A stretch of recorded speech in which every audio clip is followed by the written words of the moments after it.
Good morning, everybody. My name is Brad Holland. I'm the President and CEO at Hendrick Health System.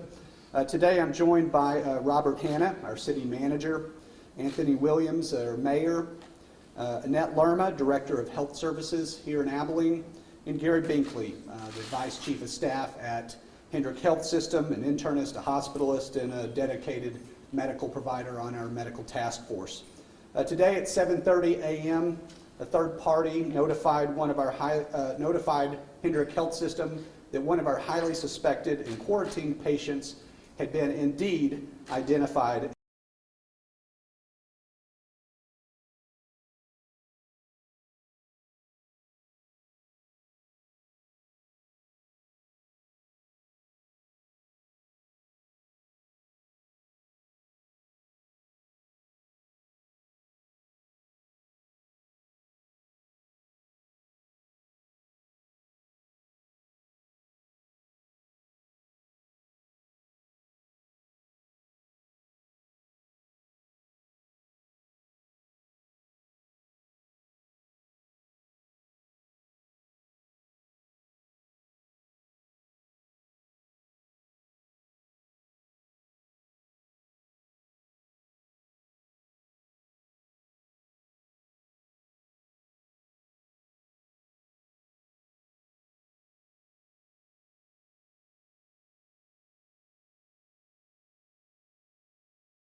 Acquisitions, and so this is something that I'd personally like to thank the community to give us that extra time.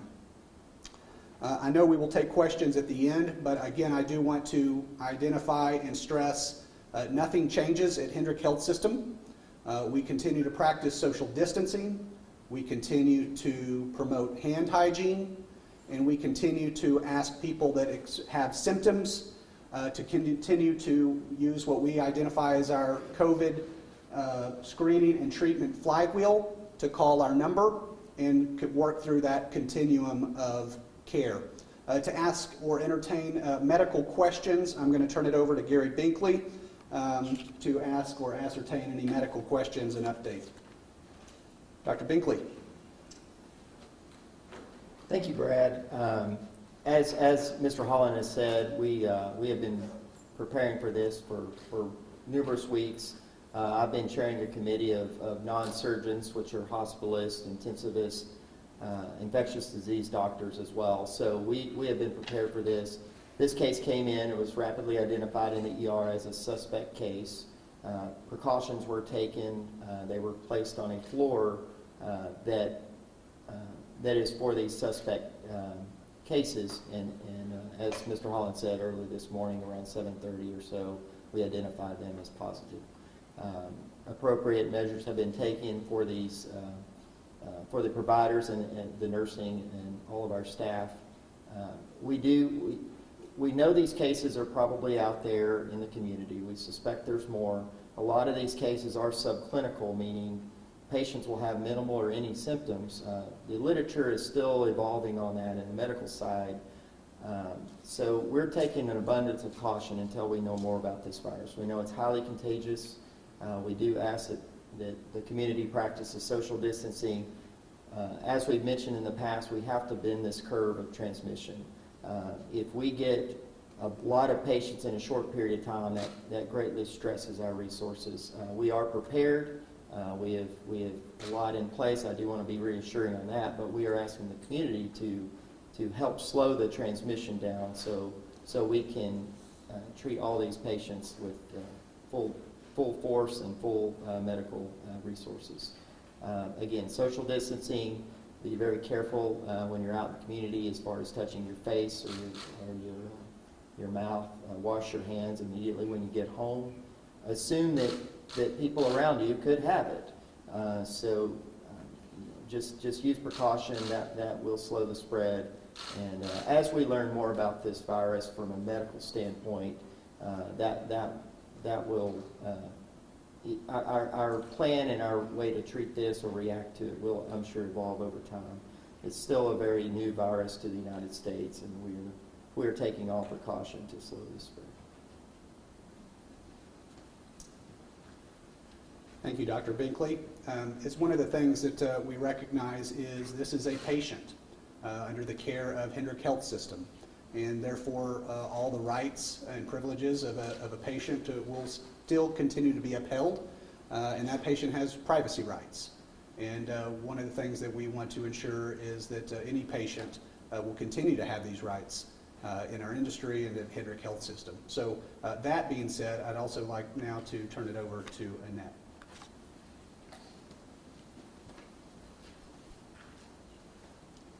Thank you, Mr. Holland. So this morning, our epidemiologist was notified by Hendrick hospital staff that someone was admitted to their hospital and had tested positive for COVID-19. I want it to be very clear that the patient has been notified.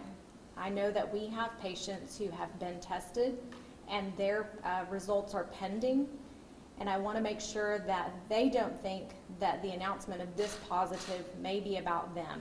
The patient has been notified. It is very early in the epidemiological investigation. We have staff who is already working on the social tracing to determine the person's movements within the community and any possible exposure that may have occurred. We will be determining the original source of exposure, whether it's travel related or whether there is an unknown source of exposure or community spread. As our team identifies people or groups that have been potentially exposed, they will be reaching out directly to these people to inform them of their possible exposure and ensure that they quarantine themselves for a period of 14 days and monitor for any signs and symptoms of COVID-19.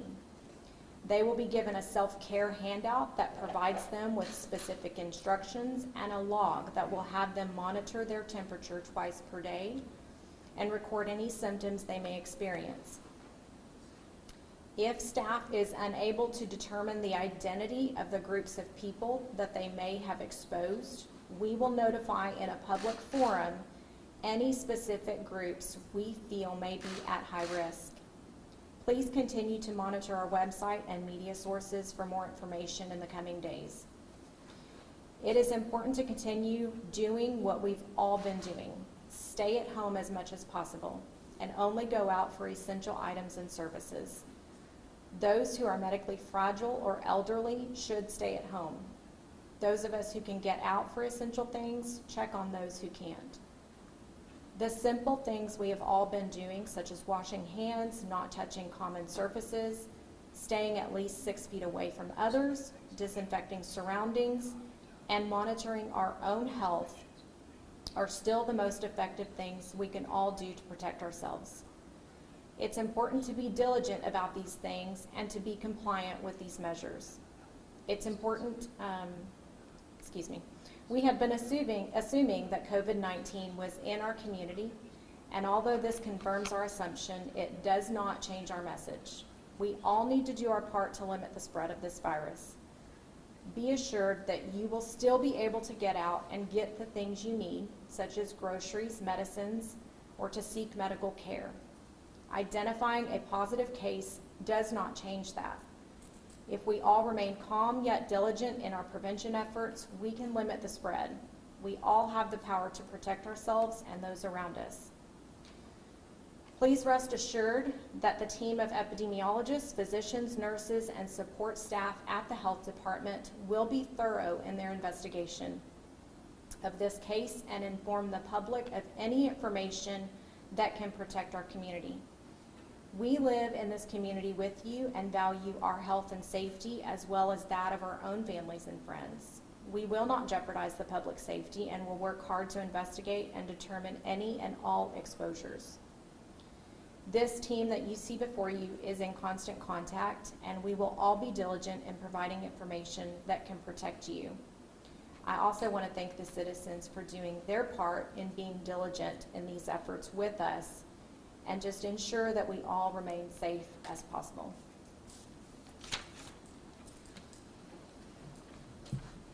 Thank you, Annette. I appreciate that, and recognizing that we're all in this together, the hospitals, the public health. I'd like to turn the podium over to City Manager Robert Hanna. Good morning, everybody. So this day has come. We knew that it would come eventually. We are well prepared. I think the city and the citizens and the businesses of this community have taken the necessary steps to do what they can at this point in time to flatten the curve and control the spread. So we have a positive case. As Mr. Holland has said, Hendrick, and I know Abilene Regional as well, have been operating just as if they've had positive cases in the hospital already. They're doing this because they want to help flatten the curve and limit the spread of this disease. So what can you do today? Just as Annette said, continue your day-to-day lives. Shop your local businesses, be with your family members, go buy groceries as normal, but do so in a manner that you're washing your hands. If you're sick, you're staying home, even if you think it's just a cold, even if you think you might have seasonal allergies. Give the community a little bit of grace and just stay home, okay? If you need assistance, call 211. The United Way has been working very hard over the last several weeks to make sure that this community's social service needs and those that are most vulnerable among us will have basic needs met. So don't be afraid to reach out and ask for help, especially if you're a member of the population that may be at higher risk for this disease. I want to thank our first responders. I want to thank our citizens. I want to thank the City Council for the seriousness with which they've approached the actions so far to date. Mr. Holland gave the city a little bit of credit. Really, that credit belongs to this community. This community has done a very good job of following the things this council and the mayor has decreed and asked them to do. And if we continue that, folks, if we continue to take this seriously and not panic, because we're not in a point of panic, I think everything's going to be fine. We'll respond accordingly as our community requires us to do so. I want to thank everybody for the cooperation again, and just encourage everybody to remain calm. This is expected. There's nothing about this that is shocking. Thank you very much for your time. I'd like to go ahead and ask Mayor Anthony Williams to come up and make a few comments. Well, good morning. 60,000 Americans are infected. Over 1,000 Texans are affected. 29 in this region are affected. And so to think that Abilene was not going to have to address this would have been naive. And so, as been mentioned, we've been planning this as if it was in our community because we knew that it was. And so the theme that we tried to communicate is this team, and you've seen some team members, but along with the team is our Congressman, Jody Arrington, our State Representative, Stan Lambert, Downing Bowles, who could not be here on this morning, but we are having conversation daily, have been preparing for this very day. And so we want you not to panic. We want you to be wise. We want you to follow guidelines, but we don't want to create panic. Next steps, as we've communicated, we are going to do the things that we think we ought to do to protect and serve this community based on data, based on the team's input. This is a serious matter, so we do want you to respond in that way. I was talking to Mr. Hannon yesterday. I was driving to City Hall and I saw a number of families with children at our parks. And I would just caution you to let's be wise. One reason why we're not having school, we want to contain as much as possible a contact. And so, again, I want to reiterate, please follow the guidelines. Let's be smart and let's be prudent, but let's not panic. I want to also reiterate this because of the different social media posts, the other gossip around coffee tables. We were notified this morning, just hours ago. And as we had talked about, as soon as we had a result, you would know. And so within hours, we convene at this moment to communicate to you. And going forward, when more information is obtained that we think is pertinent for the community, we are going to let you know. We benefit no one by hiding information. What would be the purpose of that? And so, and having said that, I would just caution those who are frequent users of social media in a bad way. Let's work together. Let's not create anxiety that does not have to be there. Let's all work together so together we can be Team Abilene and address this in a very team way. I do think there's an opportunity for some questions of myself or others, because again, we want to be transparent and provide an opportunity for you to ask any questions of us. Are there any questions for any of those who have spoke this morning thus far? I have a question. I don't know if it's directed for Annette Lerma or Mr. Holland, but my question is more specifically, I know there are patient rights. How old is the patient? What is the gender of the patient? How long has that patient been quarantined at the COVID-19 unit at the hospital?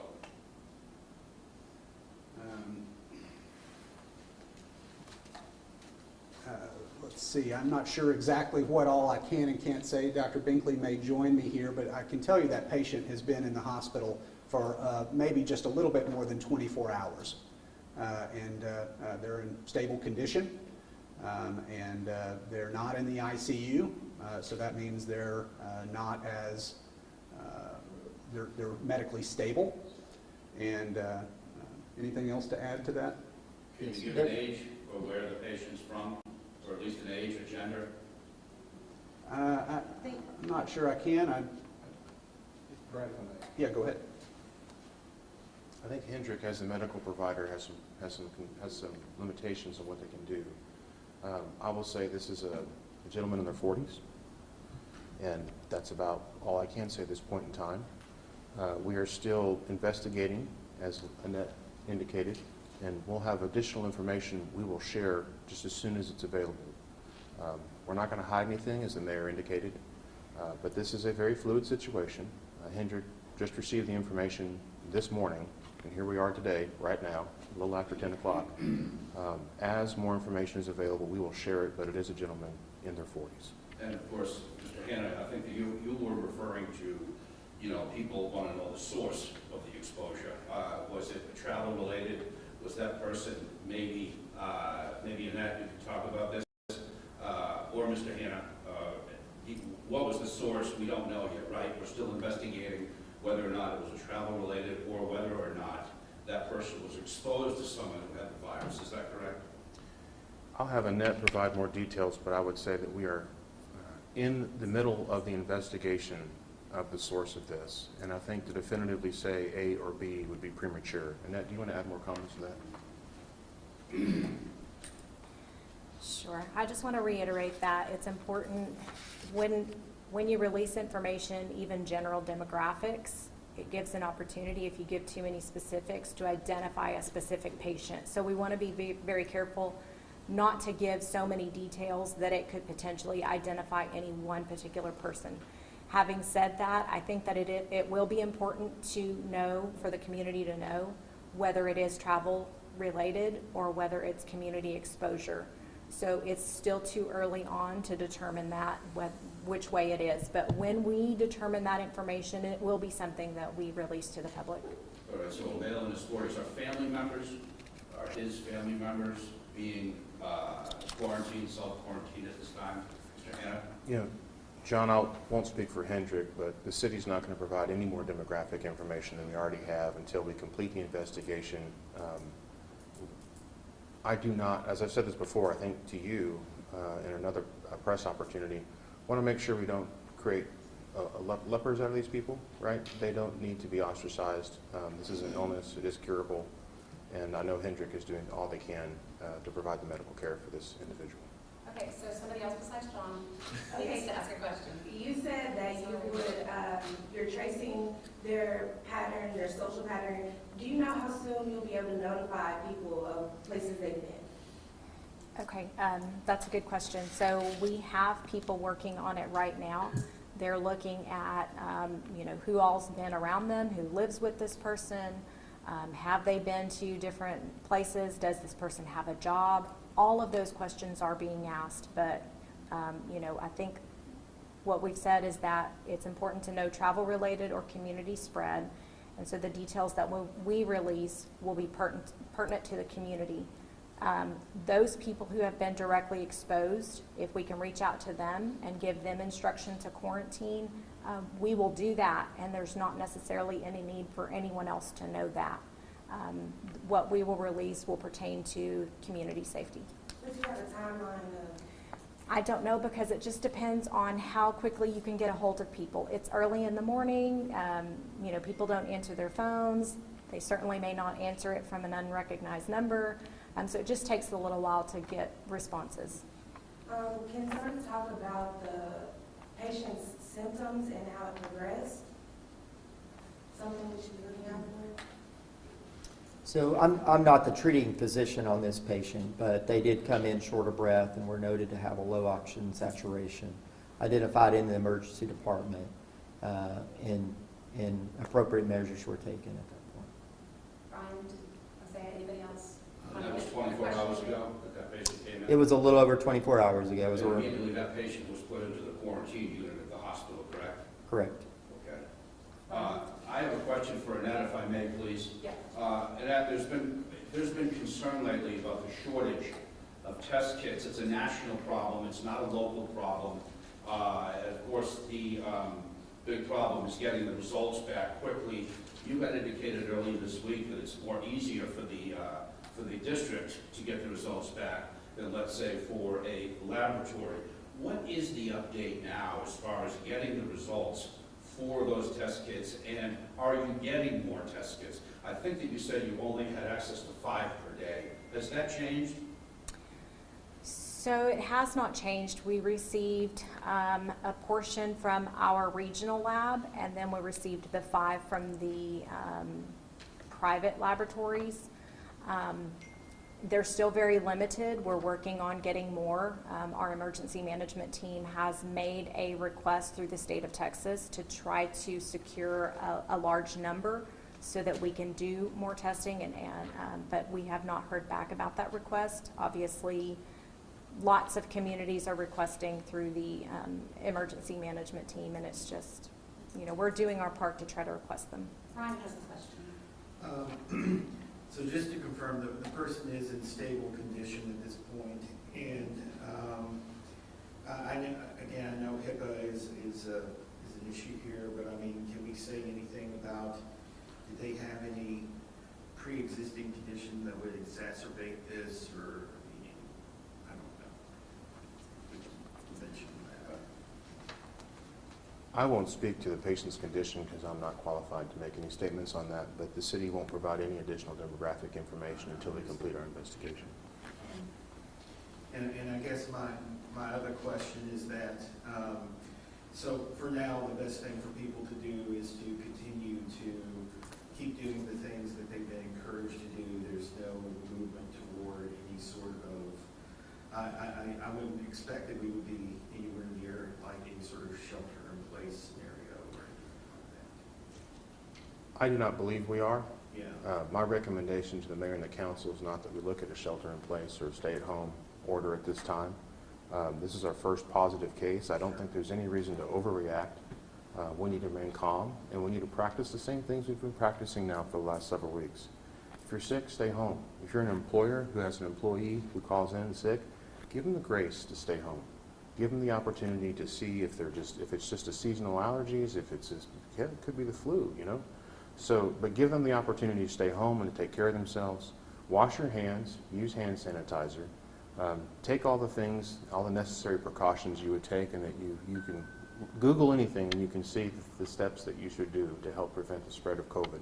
Just follow those protocols. That's really, I think, what the community needs to be doing at this point in time. How many people right now, Mr. Holland, are in that quarantine unit at the hospital? So as we've said previously, and this goes back to what Mayor Williams addressed, people are in and out of the hospital every day. And first of all, our goal is not to keep anyone in the hospital. We want to get you home. We want to get you stable enough to go home, especially in today's environment.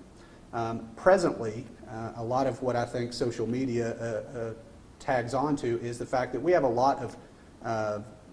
we have a handful of patients that we're treating with an abundance of caution, and that number ebbs and flows on a daily basis. But presently, it is somewhere between 5 and 8, and it ebbs and flows, and this is the first positive. And yesterday, as an example, we got 3 negatives back. Then we admit a couple more people.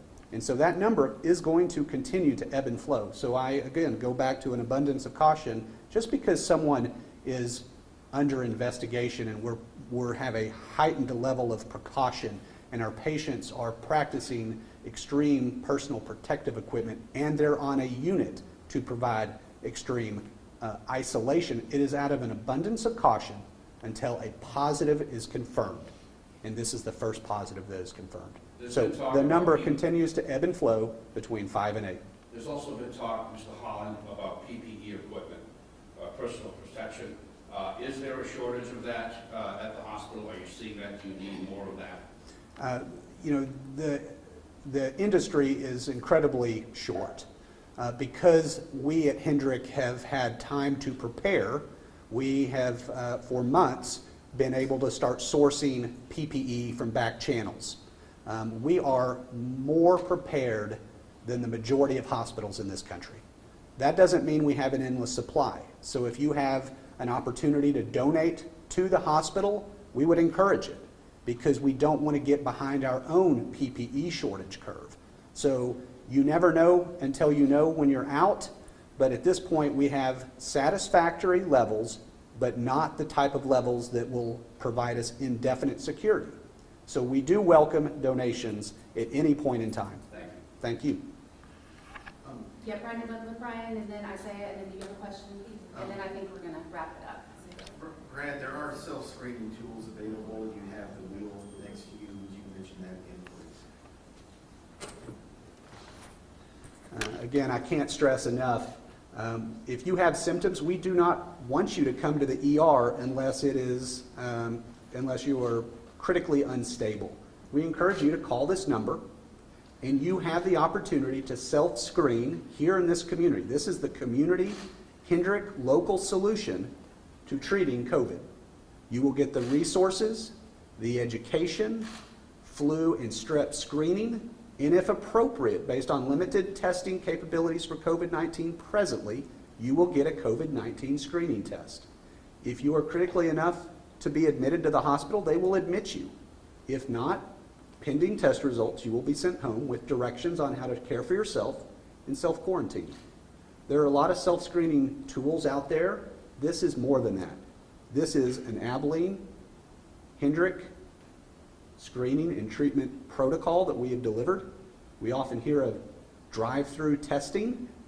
This is Hendrick's solution to drive-through testing. We believe this is better.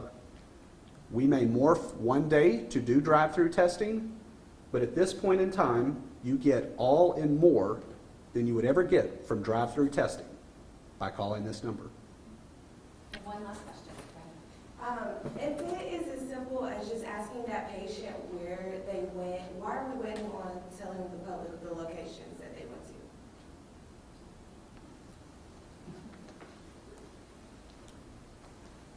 Well, obviously, if it was that simple, we'd have an answer for you. So we're in the process of investigation. Part of that is the process of elimination. We're using tried and true methods to get to the facts of what's going on. And the health department and working with Hendricks in the process of doing that right now. The one thing I don't want to do is release information that is half ready to be released. I want to make sure that we're able to tell the whole story at the time that we tell it. And so we're going to wait to make sure we have the full facts to present to the community. I think that's a critical and incumbent upon us as government to make sure that our answers are complete and succinct. I really hope the public can appreciate what has just transpired. I mean, a test administered about 24 hours ago. The test comes back as a positive just a few hours ago. We are communicating to you in 2.5 hours because we are doing what we said we would do. We will be transparent, we'll let you know, and we'll keep you informed. So appreciate you and appreciate Team Abilene. We believe that we have to address additional issues in regards to the next steps, and we'll get with you in that regards from a city standpoint. But you should know that Judge Bowles and myself, Mr. Hanna, Commissioner's Court, are in constant conversation. Thank you, and have a great day.